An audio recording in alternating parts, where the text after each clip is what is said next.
ಕೇಂದ್ರ ಸರ್ಕಾರ ಈ ಬಾರಿಯ ಬಜೆಟ್ನಲ್ಲಿ ತೆರಿಗೆ ರಿಯಾಯಿತಿಗಳನ್ನು ನೀಡಿದೆ. ಆರ್ಬಿಐ ರೆಪೋ ದರ ಕಡಿಮೆ ಮಾಡಿದೆ. ಈ ಕ್ರಮಗಳು ದೇಶದಲ್ಲಿ ಆಂತರಿಕ ಅನುಭೋಗ ಹೆಚ್ಚಿಸಬಹುದು ಎನ್ನುವ ನಿರೀಕ್ಷೆ ಸರ್ಕಾರದ್ದು. ಇದೇ ಹೊತ್ತಲ್ಲಿ ಪಿಡಬ್ಲ್ಯೂಸಿ ಇಂಡಿಯಾ ಮತ್ತು ಫೆರ್ಫಿಯೋಸ್ ಸಂಸ್ಥೆಗಳು ಸಿದ್ಧಪಡಿಸಿದ ಅಧ್ಯಯನದ ವರದಿಯೊಂದು ಭಾರತೀಯದ ಅನುಭೋಗ ಪ್ರವೃತ್ತಿಯನ್ನು ದಾಖಲಿಸಲು ಯತ್ನಿಸಿದೆ. ಭಾರತದಲ್ಲಿ ಖಾಸಗಿ ಅನುಭೋಗ ಪ್ರಮಾಣ ಹೆಚ್ಚಾಗಿದೆಯಾದರೂ ಆ ವೆಚ್ಚ ಯಾವುದಕ್ಕೆ ಹೋಗುತ್ತದೆ ಎಂಬುದನ್ನು ಈ ವರದಿಯಲ್ಲಿ ಹೇಳಲಾಗಿದೆ. ಕುತೂಹಲದ ಅಂಶ ಅಂದರೆ ಭಾರತೀಯರ 33% ಆದಾಯವು ಸಾಲ ಮರುಪಾವತಿಸಲೇ ಖರ್ಚಾಗಿ ಹೋಗುತ್ತದಂತೆ. ಅಂದರೆ ಸಾಲದ ಕಂತುಗಳನ್ನು ಕಟ್ಟಲು ಹೆಚ್ಚಿನ ಹಣ ವೆಚ್ಚವಾಗಿ ಬಿಡುತ್ತದಂತೆ. ಜನಸಾಮಾನ್ಯರು ತಮ್ಮ ಒಟ್ಟು ವೆಚ್ಚದಲ್ಲಿ 39% ಅತ್ಯಗತ್ಯ ವೆಚ್ಚಗಳಿಗೆ ವಿನಿಯೋಗಿಸುತ್ತಾರೆ. ಅವಶ್ಯಕ ವೆಚ್ಚಗಳಿಗೆ 32% ಉಪಯೋಗಿಸುತ್ತಾರೆ. ಇತರೆ ವೆಚ್ಚಗಳಲ್ಲಿ ಹೆಚ್ಚಿನ ಖರ್ಚು ಬಟ್ಟೆ, ಬರೆ, ಸೌಂದರ್ಯವರ್ಧಕ ಇತ್ಯಾದಿಗಳಿಗೆ ಹೋಗುತ್ತದೆ ಎಂದು ಈ ವರದಿ ಹೇಳಲಾಗಿದೆ. ಮತ್ತೊಂದು ಕುತೂಹಲದ ಸಂಗತಿ ಎಂದರೆ ಉದ್ಯೋಗದಲ್ಲಿ ಬಡ್ತಿ ಸಿಕ್ಕು ಸಂಬಳ ಹೆಚ್ಚು ಪಡೆದಂತೆಲ್ಲ ಆಹಾರಕ್ಕಾಗಿ ಮಾಡುವ ವೆಚ್ಚವು ಅನುಗುಣವಾಗಿ ಹೆಚ್ಚುತ್ತದೆ. ಹೊರಗೆ ಹೋಗಿ ತಿನ್ನೋದು ಅಥವಾ ಸ್ವಿಗ್ಗಿ, ಜೊಮ್ಯಾಟೊದಿಂದ ಆಹಾರ ತರಿಸಿ ತಿನ್ನೋದು ಇವೆಲ್ಲವೂ ಆಹಾರ ವೆಚ್ಚಕ್ಕೆ ಸೇರಿರುತ್ತವೆ. ಸಣ್ಣ ನಗರ ಮತ್ತು ದೊಡ್ಡ ನಗರ ವಾಸಿಗಳ ನಡುವಿನ ವೆಚ್ಚದ ಪ್ರವೃತ್ತಿಯಲ್ಲಿ ತುಸು ವ್ಯತ್ಯಾಸವನ್ನ ಗುರುತಿಸಲಾಗಿದೆ. ಮೊದಲ ಸ್ತರದ ನಗರಗಳಿಗೆ ಹೋಲಿಸಿದ್ರೆ ಎರಡನೇ ಸ್ತರದ ನಗರಗಳಲ್ಲಿ ಜನರು ಮನೆ ಬಾಡಿಗೆಗೆ 4.5% ಹೆಚ್ಚು ವ್ಯಯಿಸುತ್ತಾರೆ. ಹಾಗೆಯೇ ಔಷಧ ವೆಚ್ಚವೂ ಕೂಡ 20% ಹೆಚ್ಚು ಮಾಡುತ್ತಾರೆ. ಮೆಟ್ರೋ ನಗರಗಳಲ್ಲಿ ವಾಸಿಗಳ ವೆಚ್ಚ ಇನ್ನೂ ಕಡಿಮೆಯಂತೆ. ಇಲ್ಲಿ ಅಗ್ರ ಶ್ರೇಣಿ ನಗರಗಳೆಂದರೆ ಮುಂಬೈ, ದೆಹಲಿ, ಚೆನ್ನೈ, ಕೋಲ್ಕತ್ತಾ, ಬೆಂಗಳೂರು, ಪುಣೆ ಇವೆ. ಎರಡನೇ ಶ್ರೇಣಿ ನಗರಗಳೆಂದರೆ ಅಹಮದಾಬಾದ್, ಮೈಸೂರು, ಸೂರತ್, ಕೊಯಮತ್ತೂರು, ಇಂದೋರ್, ಜೈಪುರ, ಲಖನೌ, ಆಗ್ರಾ ಇತ್ಯಾದಿ ಸೇರುತ್ತವೆ. ಕೇಂದ್ರ ಸರ್ಕಾರ ಈ ಬಾರಿಯ ಬಜೆಟ್ನಲ್ಲಿ ತೆರಿಗೆ ರಿಯಾಯಿತಿಗಳನ್ನು ನೀಡಿದೆ. ಆರ್ಬಿಐ ರೆಪೋ ದರ ಕಡಿಮೆ ಮಾಡಿದೆ. ಈ ಕ್ರಮಗಳು ದೇಶದಲ್ಲಿ ಆಂತರಿಕ ಅನುಭೋಗ ಹೆಚ್ಚಿಸಬಹುದು ಎನ್ನುವ ನಿರೀಕ್ಷೆ ಸರ್ಕಾರದ್ದು. ಇದೇ ಹೊತ್ತಲ್ಲಿ ಪಿಡಬ್ಲ್ಯೂಸಿ ಇಂಡಿಯಾ ಮತ್ತು ಫೆರ್ಫಿಯೋಸ್ ಸಂಸ್ಥೆಗಳು ಸಿದ್ಧಪಡಿಸಿದ ಅಧ್ಯಯನದ ವರದಿಯೊಂದು ಭಾರತೀಯದ ಅನುಭೋಗ ಪ್ರವೃತ್ತಿಯನ್ನು ದಾಖಲಿಸಲು ಯತ್ನಿಸಿದೆ.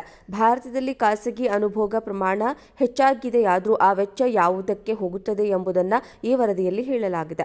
ಕುತೂಹಲದ ಅಂಶ ಅಂದರೆ ಭಾರತೀಯರ 33% ಆದಾಯವು ಸಾಲ ಮರುಪಾವತಿಸಲೇ ಖರ್ಚಾಗಿ ಹೋಗುತ್ತದಂತೆ. ಅಂದರೆ ಸಾಲದ ಕಂತುಗಳನ್ನು ಕಟ್ಟಲು ಹೆಚ್ಚಿನ ಹಣ ವೆಚ್ಚವಾಗಿ ಬಿಡುತ್ತದಂತೆ. ಜನಸಾಮಾನ್ಯರು ತಮ್ಮ ಒಟ್ಟು ವೆಚ್ಚದಲ್ಲಿ 39% ಅತ್ಯಗತ್ಯ ವೆಚ್ಚಗಳಿಗೆ ವಿನಿಯೋಗಿಸುತ್ತಾರೆ. ಅವಶ್ಯಕ ವೆಚ್ಚಗಳಿಗೆ 32% ಉಪಯೋಗಿಸುತ್ತಾರೆ. ಇತರೆ ವೆಚ್ಚಗಳಲ್ಲಿ ಹೆಚ್ಚಿನ ಖರ್ಚು ಬಟ್ಟೆ, ಬರೆ, ಸೌಂದರ್ಯವರ್ಧಕ ಇತ್ಯಾದಿಗಳಿಗೆ ಹೋಗುತ್ತದೆ ಎಂದು ಈ ವರದಿ ಹೇಳಲಾಗಿದೆ. ಮತ್ತೊಂದು ಕುತೂಹಲದ ಸಂಗತಿ ಎಂದರೆ ಉದ್ಯೋಗದಲ್ಲಿ ಬಡ್ತಿ ಸಿಕ್ಕು ಸಂಬಳ ಹೆಚ್ಚು ಪಡೆದಂತೆಲ್ಲ ಆಹಾರಕ್ಕಾಗಿ ಮಾಡುವ ವೆಚ್ಚವು ಅನುಗುಣವಾಗಿ ಹೆಚ್ಚುತ್ತದೆ. ಹೊರಗೆ ಹೋಗಿ ತಿನ್ನೋದು ಅಥವಾ ಸ್ವಿಗ್ಗಿ, ಜೊಮ್ಯಾಟೊದಿಂದ ಆಹಾರ ತರಿಸಿ ತಿನ್ನೋದು ಇವೆಲ್ಲವೂ ಆಹಾರ ವೆಚ್ಚಕ್ಕೆ ಸೇರಿರುತ್ತವೆ. ಸಣ್ಣ ನಗರ ಮತ್ತು ದೊಡ್ಡ ನಗರ ವಾಸಿಗಳ ನಡುವಿನ ವೆಚ್ಚದ ಪ್ರವೃತ್ತಿಯಲ್ಲಿ ತುಸು ವ್ಯತ್ಯಾಸವನ್ನ ಗುರುತಿಸಲಾಗಿದೆ. ಮೊದಲ ಸ್ತರದ ನಗರಗಳಿಗೆ ಹೋಲಿಸಿದ್ರೆ ಎರಡನೇ ಸ್ತರದ ನಗರಗಳಲ್ಲಿ ಜನರು ಮನೆ ಬಾಡಿಗೆಗೆ 4.5% ಹೆಚ್ಚು ವ್ಯಯಿಸುತ್ತಾರೆ. ಹಾಗೆಯೇ ಔಷಧ ವೆಚ್ಚವೂ ಕೂಡ 20% ಹೆಚ್ಚು ಮಾಡುತ್ತಾರೆ.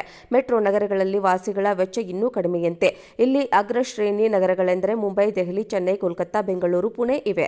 ಎರಡನೇ ಶ್ರೇಣಿ ನಗರಗಳೆಂದರೆ ಅಹಮದಾಬಾದ್, ಮೈಸೂರು, ಸೂರತ್, ಕೊಯಮತ್ತೂರು, ಇಂದೋರ್, ಜೈಪುರ, ಲಖನೌ, ಆಗ್ರಾ ಇತ್ಯಾದಿ ಸೇರುತ್ತವೆ. ಕೇಂದ್ರ ಸರ್ಕಾರ ಈ ಬಾರಿಯ ಬಜೆಟ್ನಲ್ಲಿ ತೆರಿಗೆ ರಿಯಾಯಿತಿಗಳನ್ನು ನೀಡಿದೆ. ಆರ್ಬಿಐ ರೆಪೋ ದರ ಕಡಿಮೆ ಮಾಡಿದೆ. ಈ ಕ್ರಮಗಳು ದೇಶದಲ್ಲಿ ಆಂತರಿಕ ಅನುಭೋಗ ಹೆಚ್ಚಿಸಬಹುದು ಎನ್ನುವ ನಿರೀಕ್ಷೆ ಸರ್ಕಾರದ್ದು. ಇದೇ ಹೊತ್ತಲ್ಲಿ ಪಿಡಬ್ಲ್ಯೂಸಿ ಇಂಡಿಯಾ ಮತ್ತು ಫೆರ್ಫಿಯೋಸ್ ಸಂಸ್ಥೆಗಳು ಸಿದ್ಧಪಡಿಸಿದ ಅಧ್ಯಯನದ ವರದಿಯೊಂದು ಭಾರತೀಯದ ಅನುಭೋಗ ಪ್ರವೃತ್ತಿಯನ್ನು ದಾಖಲಿಸಲು ಯತ್ನಿಸಿದೆ. ಭಾರತದಲ್ಲಿ ಖಾಸಗಿ ಅನುಭೋಗ ಪ್ರಮಾಣ ಹೆಚ್ಚಾಗಿದೆಯಾದರೂ ಆ ವೆಚ್ಚ ಯಾವುದಕ್ಕೆ ಹೋಗುತ್ತದೆ ಎಂಬುದನ್ನು ಈ ವರದಿಯಲ್ಲಿ ಹೇಳಲಾಗಿದೆ. ಕುತೂಹಲದ ಅಂಶ ಅಂದರೆ ಭಾರತೀಯರ 33% ಆದಾಯವು ಸಾಲ ಮರುಪಾವತಿಸಲೇ ಖರ್ಚಾಗಿ ಹೋಗುತ್ತದಂತೆ. ಅಂದರೆ ಸಾಲದ ಕಂತುಗಳನ್ನು ಕಟ್ಟಲು ಹೆಚ್ಚಿನ ಹಣ ವೆಚ್ಚವಾಗಿ ಬಿಡುತ್ತದಂತೆ. ಜನಸಾಮಾನ್ಯರು ತಮ್ಮ ಒಟ್ಟು ವೆಚ್ಚದಲ್ಲಿ 39% ಅತ್ಯಗತ್ಯ ವೆಚ್ಚಗಳಿಗೆ ವಿನಿಯೋಗಿಸುತ್ತಾರೆ. ಅವಶ್ಯಕ ವೆಚ್ಚಗಳಿಗೆ 32% ಉಪಯೋಗಿಸುತ್ತಾರೆ. ಇತರೆ ವೆಚ್ಚಗಳಲ್ಲಿ ಹೆಚ್ಚಿನ ಖರ್ಚು ಬಟ್ಟೆ, ಬರೆ, ಸೌಂದರ್ಯವರ್ಧಕ ಇತ್ಯಾದಿಗಳಿಗೆ ಹೋಗುತ್ತದೆ ಎಂದು ಈ ವರದಿ ಹೇಳಲಾಗಿದೆ. ಮತ್ತೊಂದು ಕುತೂಹಲದ ಸಂಗತಿ ಎಂದರೆ ಉದ್ಯೋಗದಲ್ಲಿ ಬಡ್ತಿ ಸಿಕ್ಕು ಸಂಬಳ ಹೆಚ್ಚು ಪಡೆದಂತೆಲ್ಲ ಆಹಾರಕ್ಕಾಗಿ ಮಾಡುವ ವೆಚ್ಚವು ಅನುಗುಣವಾಗಿ ಹೆಚ್ಚುತ್ತದೆ. ಹೊರಗೆ ಹೋಗಿ ತಿನ್ನೋದು ಅಥವಾ ಸ್ವಿಗ್ಗಿ, ಜೊಮ್ಯಾಟೊದಿಂದ ಆಹಾರ ತರಿಸಿ ತಿನ್ನೋದು ಇವೆಲ್ಲವೂ ಆಹಾರ ವೆಚ್ಚಕ್ಕೆ ಸೇರಿರುತ್ತವೆ. ಸಣ್ಣ ನಗರ ಮತ್ತು ದೊಡ್ಡ ನಗರ ವಾಸಿಗಳ ನಡುವಿನ ವೆಚ್ಚದ ಪ್ರವೃತ್ತಿಯಲ್ಲಿ ತುಸು ವ್ಯತ್ಯಾಸವನ್ನ ಗುರುತಿಸಲಾಗಿದೆ. ಮೊದಲ ಸ್ತರದ ನಗರಗಳಿಗೆ ಹೋಲಿಸಿದ್ರೆ ಎರಡನೇ ಸ್ತರದ ನಗರಗಳಲ್ಲಿ ಜನರು ಮನೆ ಬಾಡಿಗೆಗೆ 4.5% ಹೆಚ್ಚು ವ್ಯಯಿಸುತ್ತಾರೆ. ಹಾಗೆಯೇ ಔಷಧ ವೆಚ್ಚವೂ ಕೂಡ 20% ಹೆಚ್ಚು ಮಾಡುತ್ತಾರೆ. ಮೆಟ್ರೋ ನಗರಗಳಲ್ಲಿ ವಾಸಿಗಳ ವೆಚ್ಚ ಇನ್ನೂ ಕಡಿಮೆಯಂತೆ. ಇಲ್ಲಿ ಅಗ್ರ ಶ್ರೇಣಿ ನಗರಗಳೆಂದರೆ ಮುಂಬೈ, ದೆಹಲಿ, ಚೆನ್ನೈ, ಕೋಲ್ಕತ್ತಾ, ಬೆಂಗಳೂರು, ಪುಣೆ ಇವೆ. ಎರಡನೇ ಶ್ರೇಣಿ ನಗರಗಳೆಂದರೆ ಅಹಮದಾಬಾದ್, ಮೈಸೂರು, ಸೂರತ್, ಕೊಯಮತ್ತೂರು, ಇಂದೋರ್, ಜೈಪುರ, ಲಖನೌ, ಆಗ್ರಾ ಇತ್ಯಾದಿ ಸೇರುತ್ತವೆ.